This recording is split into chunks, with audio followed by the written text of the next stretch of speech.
Eu vejo um esforço muito grande da galera em colocar a gente como os imbecis, os filhos de uma puta, os satanistas, ou sei lá o que, tipo assim, no off eu tô ali, fazendo minhas paradinhas mó da hora, tentando ajudar o máximo possível as pessoas, trabalhando pra caralho, criando uma empresa, fazendo uma pá de coisa da hora. Mano. E quando eu vejo, sei lá, um cabeludo arrombado num quarto fedendo a... Bom, não é como se alguém precisasse se esforçar para provar que os caras do Podpah são burros. Eles conseguem fazer isso sozinhos. E a prova disso são as entrevistas que eles fazem no podcast Meia Boca deles. Tudo que eles fazem no podcast é falar gírias, rir à toa e fazer uma pergunta mais idiota que a outra. Eles só conseguem tocar entrevista quando o convidado tá no mesmo nível que eles. Ou seja, a Anitta ou algum funkeiro com 2 neurônios. Recentemente, o Mítico, ou como diria o Lula, o Mitico, ele acabou dando uma despirocada e resolveu xingar todo mundo que falou mal deles. Mais especificamente um cabeludo que não sai do quarto e que, segundo ele, fede a p***. Não dá pra saber exatamente de quem ele tá falando, porque o cabeludo em questão pode ser o Nando Moura ou o Gustavo Lázaro. Tá um cheirinho ruim aqui, pessoal de Toba. O Mítico tá todo revoltadinho com as críticas em que as pessoas questionam a inteligência dele do amiguinho. E tudo bem ele responder as críticas, é um direito dele. Apesar de eu também achar que os dois são burros. O problema é que o cara não manda bem nos argumentos. Tudo que ele faz é sair xingando todo mundo e falando quão grande o podcast deles é. Olha o meu tamanho, sai na Forbes, filho. Cara, e daí que eles saíram na Forbes? Isso não quer dizer muita coisa.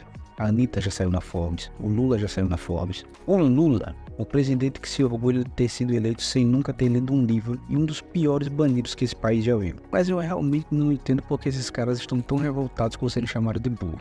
Como eu falei antes, eles só conseguem tocar o podcast quando o convidado é padrão Podpah. Em outras palavras, burro. É só ver a entrevista com o Wagner Moura. Os caras não sabiam nada sobre o cara. O Wagner foi quem conduziu a própria entrevista. E como não chamar de burro um cara que faz uma pergunta dessas? Eu fui pra Cuba. Eu conheci o Fidel. Aí, fui lá visitar o... Gente boa? Hein? Gente boa? Gente boa. Sim, o Fidel era muito gente boa. Ele só não era mais gente boa que o Stalin. E ainda tem a hipocrisia dos caras. Falam o tempo todo de como os ricos e burgueses são horríveis, como eles exploram o trabalho dos outros e mais um monte de besteira. Mas quando um deles é questionado sobre a própria riqueza, essa aqui é a resposta. Mas você tem dinheiro, irmão. Por que você tava falando de quem tem dinheiro? Boa. Porque o meu é meu. Ninguém me deu. Ué, e o dele?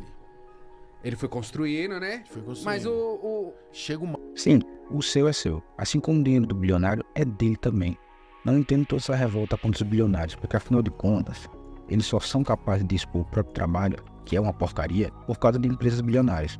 Ou será que eles acham que apenas os criadores de conteúdo lucram com os vídeos do YouTube? Hoje os caras são ricos, eles continuam com o mesmo discurso anti-burguês, como se eles mesmos não fossem burgueses. Os caras são os donos de um dos maiores podcasts do Brasil, se não for o maior. Como o Mítico mesmo disse, eles têm toda uma equipe por trás deles, ou seja, pessoas que trabalham para eles, funcionários. A empresa deles é um meio de produção. Por mais que eles produzam lixo, não tem nada mais burguês do que ser dono de um meio de produção. Eles criticam a burguesia, mas nem mesmo sabem o que é a burguesia. São tipo aquelas pessoas que chamam todo mundo de fascista, mas sequer sabem dizer o que é fascismo. E assim, realmente não dá pra negar que eles estão entre os maiores influenciadores do Brasil. Os caras têm um alcance gigantesco, mas isso só acontece devido ao tipo de pessoa que o Brasil produz.